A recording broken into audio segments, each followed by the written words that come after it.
Shout out to Bring Our Q, Julius, you legend. We're going to do a joint interview, yeah? Yeah, we'll do a joint interview, Julius. Thanks for the support. You're a legend. From your girls, Raven and Ellie. Welcome to the motherfucking relay. We're covering today's top boxing news. Okay, we'll start with this. It's official. Unbeaten up-and-comer Shannon Ryan has decided to cross over from boxer over to Matchroom. Of Matchroom's latest signings, the names that have been announced: Jack Caterrall, Sonny Edwards, Shannon Ryan. It's Shannon's signing that surprised me the most. We knew about the two others. There were already widespread rumors that both Jack Caterrall and Sonny Edwards would be signing to Matchroom for the last week or so. I wasn't expecting Shannon to cross over from boxer over to Matchroom. I wasn't expecting that because Shannon debuted as a professional last year under the boxer banner. She's fought 4 times since then. It's not like they weren't keeping her busy, they were. And it's not like she wasn't boxing on a big platform. She was. I suppose that Shannon Ryan's affiliation to 258 Management is what helped to bridge the gap between her and Matchroom. That's Anthony Joshua's management company that manages several fighters, Shannon Ryan being one among them. She's a very good fighter. It is a very good signing. We'll get into why. A little over 2 weeks ago, it was all over the place that both Lawrence Okolie and Joshua Buatsi had decided to cross over from Matchroom over to boxer. This would be Matchroom's retort.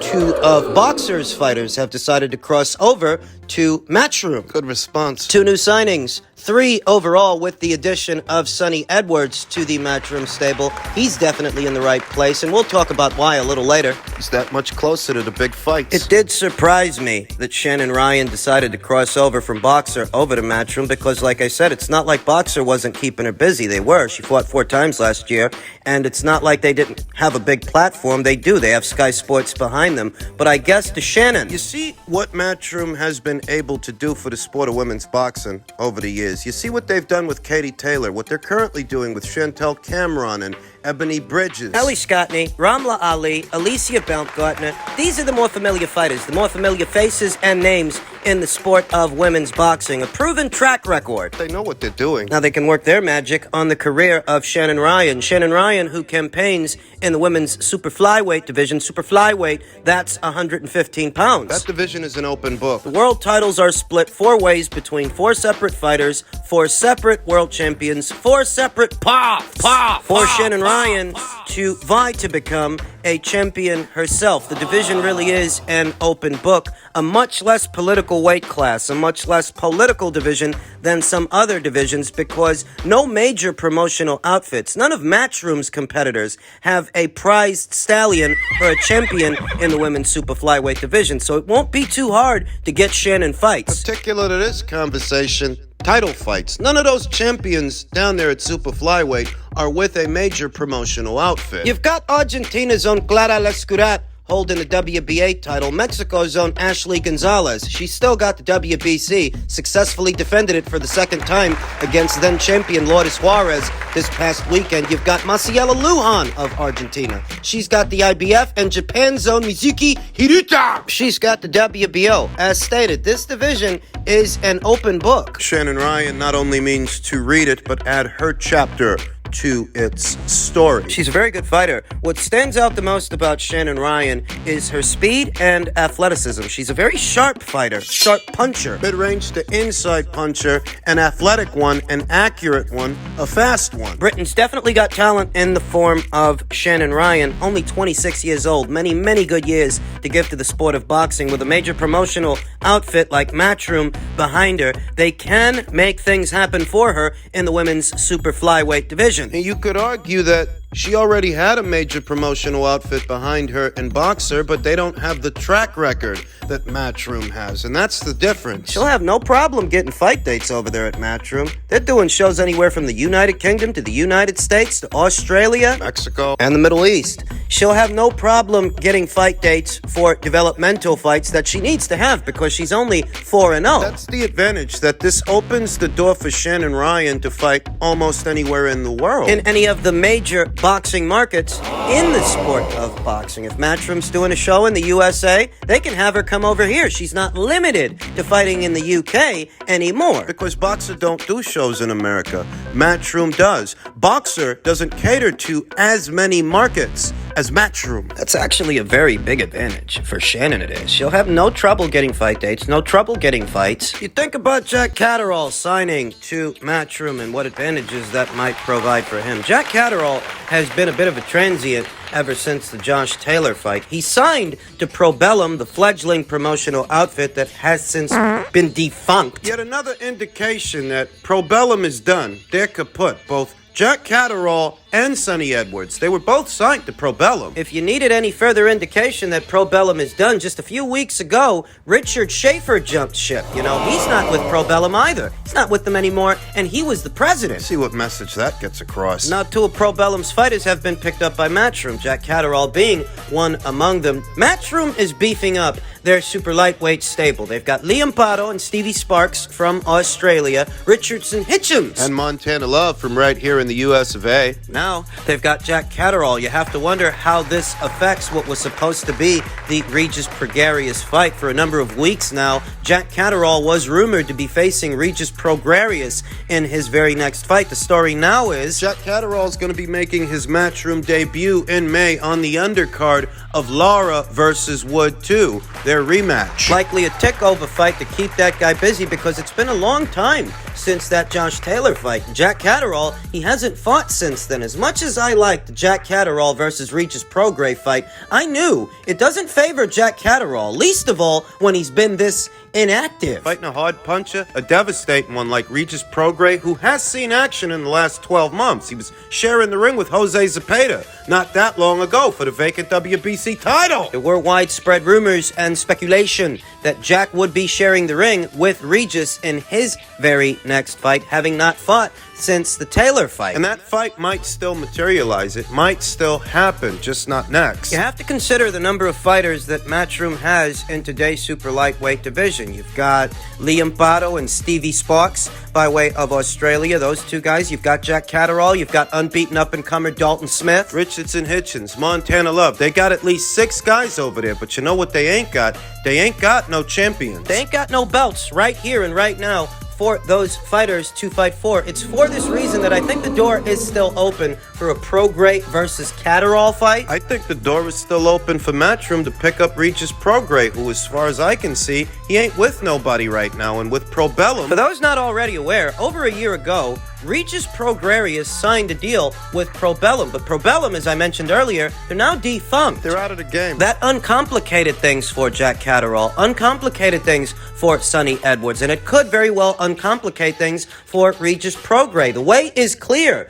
to ink a multi-fight deal with Matchroom to have them promote his shows in America, exposing them To a worldwide audience, not exclusive to an American one. Given the number of fighters that Matchroom has campaigning in today's super lightweight division, I think that it would make a lot of sense to bring a champion over, somebody with a belt. 2 of the 4 world titles at super lightweight are over there on the PBC side of things, the WBA title and the IBF title. The WBO title, that one's over there at Top Rank. Josh Taylor still got it. It's going to be on the line when he shares the ring with former unified lightweight champion Teofimo Lopez sometime in the early summer months. It behooves Matchroom to bring over a champion of their own, and the only guy available, the only guy that's free, is Regis Prograis. You know, I half expected them to announce that they'd signed him. They need to. And it's not one way. He needs to sign with them. Regis Prograrius has been a bit of a transient ever since the World Boxing Super Series concluded when he shared the ring with Josh Taylor. You know, he was with PBC for a while, then he went over to Triller. Subsequently signed to Probellum. More recently, he headlined a Marv Nation show, a Marv Nation pay-per-view opposite the ring, Jose Zepeda. This guy's too talented. It's too good to not be boxing on a major platform. When you consider that Rolly Romero is set to be fighting for the WBA title at 140 pounds by way of Showtime. A guy like Rolly Romero don't need to be boxing on a major platform. Regis does. He's a champion. It's almost a travesty that he isn't. So while Jack Caterrall was a good signing, a good fighter to procure for Matchroom, it feels somewhat incomplete to have that many good guys at 140 pounds without a champion for them to I fight. still feel like they've got to get Regis. They've got to get a belt on that side of the street. For Sonny Edwards, the advantages of signing over to Matchroom are obvious. It brings him that much closer to a Julio Cesar Martinez fight, that long-awaited, long-anticipated showdown, the unfinished business between them. One of the bigger fights, if not the biggest fight, you can hope to make in the men's flyweight division. Signing to Matchroom brings him that much closer to that fight. It brings him closer to a Bam Rodriguez fight, a fight that can be built over time into a big fight unto itself. Matchroom picking up these three fighters. One among them being a champion in Sonny Edwards, IBF champion Sonny Edwards, who had a pretty decent relationship with Frank Warren during his tenure over there at Queensbury. Sonny going to Matchroom as opposed to Sky Sports and Boxer. Sonny going to Matchroom as opposed to going back to Queensbury and BT. Did you hear what Sonny said at the press conference? He said, I'm ready for big-time boxing. Sonny signing to Matchroom and saying what he said, it's the opposite of many of the narratives that are levied against Matchroom and the DAZN platform as a platform. There are a lot of people that would have you believe nobody watches DAZN. That the fighters aren't good, that the fights aren't good, that it's not value for money. Well, you could have fooled me, because here you have a fighter who had the option to go anywhere. He could have went to Sky Sports and Boxer. He could have went back to Frank. He could have went back to Queensbury. And BT, he chose to go to Matchroom. Why do you think that is? For Sonny Edwards, the biggest fights that he can hope to be in really are on the Matchroom side of things. If you are invested in flyweights and flyweight action, flyweight champions, Matchroom was the go-to. Not just flyweight, super flyweight as well. Chocolatito. Juan Francisco Estrada. The biggest names in super flyweight action are right there on Matchroom. So it's not just an investment in the flyweight division and its future, it's an investment in the super flyweight division as well. Sonny made the right decision. Where some people would have you believe that nobody watches DAZN. You could have fooled me. Bring the fight back and bring the thing back to BT Sports. You mentioned that when you had your talk up there, he was saying fight on DAZN, you were saying no one knows DAZN, fight on BT Sports. And what is fighting on BT done for David Adeley's profile that he was at a DAZN press conference looking for a fight with a DAZN fighter? Listen, if I fight on DAZN, no one's going to watch it apart from my families. And who's watching your fights now? If Frank Warren had something better for you to do than being at a DAZN press conference, you'd be doing it. You know what I'm saying? You put on BT Sports, it's going to get how many views? Everyone's going to go and watch it. Nobody cares about DAZN. If that were true, you'd be pursuing a fight with a Sky Sports fighter or somebody. But you were there for Fabio Wardley. I'm With sure all due respect, everyone's tuning in this weekend to see Bro Anthony Joshua, but other than that, nobody cares about DAZN. Well, you could say the same thing about BT. Aside from Tyson Fury fights, nobody cares about BT, not when it comes to boxing. You know, I don't actually think David Adeley was looking for a fight with Fabio Wardley, because if that's what he wanted, he could have called the guy. He could have contacted him behind the scenes. David Adeley wanted to get seen. This wasn't about making a fight, because you could have went through the proper channels to make a fight. You didn't. You wanted to go to this press conference because you knew you'd get some exposure off it. In truth, it's the most exposure David Adeley's gotten in recent memory. I just said, look, name when you're ready and we can get it done. I'm not fussed. I'm not waiting around. I'm good to go. I don't need all this extra stuff. He could have just messaged me. His team could have sent word and said, look, we're ready then. Let's put it together. I've got no problem with these things. It's no issue for me. He obviously feels the need. He needs to make a bit of an impact. Maybe he's not got enough coverage around him at the moment, or his shows aren't big enough that he's getting enough eyes on him that he needs to. It's unbeaten up-and-comer Fabio Wardley, who's going to be in action tomorrow on the undercard of Joshua versus Franklin. Opposite the ring, Michael Kofi. That's actually a really good fight. And while Fabio's fighting in good fights against good fighters, what's David Adeley doing? Trying to get seen. Turn up to me on the undercard of an AJ presser to get the eyeballs on him that he feels he deserves. So fine, do whatever. Little PR marketing stunt for yourself. It's no problem. So when you think about Jack Caterrall leaving Sky Sports and Boxer for Matchroom and DAZN, when you think about Sonny Edwards, who used to be promoted by Frank Warren, he used to fight on BT, when you think about him going to Matchroom and DAZN instead of going back to Queensbury and BT, Makes that whole narrative about nobody watching DAZN sound fucking stupid. nobody watches Anthony Joshua in the United Kingdom. They don't watch that guy. They don't watch Canelo Alvarez in the United States. Is that what you're trying to convince me of? No, I suppose they don't watch them. They watch David Adeley fights on BT. If David Adeley really wanted a fight with Fabio, he would have been urging Frank to formulate an offer for Fabio, not showing up to a press conference in order to get seen ahead of Fabio's next fight. He's clout chasing. He doesn't want to admit it, but that's what he's doing. Pretty fucking obvious, too. Devin asked the WBA president was he going to be ordering the fight between Devin and Tank? And he said he spoke to Tank's team and Tank as well. And Tank them said that if the fight gets ordered, they're going to go another direction. That's what he said. And that doesn't surprise me, that Javonte Davis, in spite of holding a WBA secondary title since 2019, he's been sitting on that baby belt.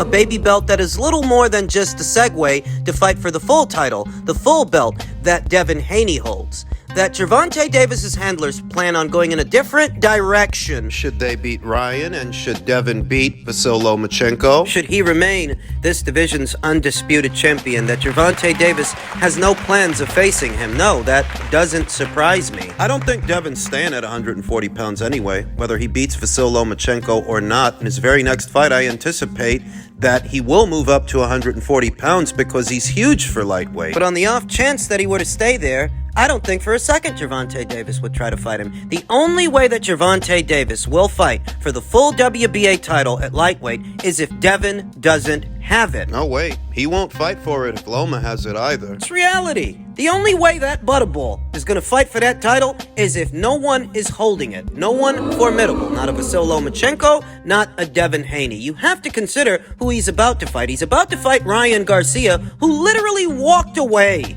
from a Devin Haney fight. Ryan hasn't proven that he's a better fighter than Devin Haney, even though he had the chance to. And I'm not trying to convince any of you out there that Devin Haney's got the greatest resume in the world, but it is better than Ryan's. He did face Jojo Diaz, he did face Jorge Linares, he did beat unified champion George Kambosos. Devin is a better fighter than Ryan because Ryan has done absolutely nothing to prove otherwise. It's not like he's fighting better fighters than Devin. He isn't. It's not like he fought Devin. And that's who Javonte Davis is fighting in what seems like a junior varsity fight compared to Vasyl Lomachenko and Devin Haney's grown man fight, their grown man match. Been a lot of discussions about this. Which fight has more of a profile and which fight is the better fight? And while Davis versus Garcia might very well have more of a profile than Haney versus Lomachenko, it's not actually the better fight. It's not actually the more high-level boxing match. It isn't. Ryan Garcia is just a nose hair removed from being a prospect. A prospect that Javonte Davis has to weight drain in order to feel comfortable enough to fight him. 136-pound catch weight with a rehydration clause. Maybe it is the more high-profile fight because Ryan's got all those TikTok and Instagram followers. So maybe it does have more of a profile than Haney versus Lomachenko, but you're sorely mistaken if you think it's the better, more high-level fight between the two more high-level fighters. That it isn't. It's just the fight of little consequence. There's no titles on the line. Not even Javonte Davis's baby belt at 135 pounds because it's at 136. Has no bearing on the men's lightweight division or the men's super lightweight division for that matter. Even if it does have more of a profile, it's not actually the better fight. And that Javonte don't plan on fighting Devin if he wins? Well, tell me something I don't know.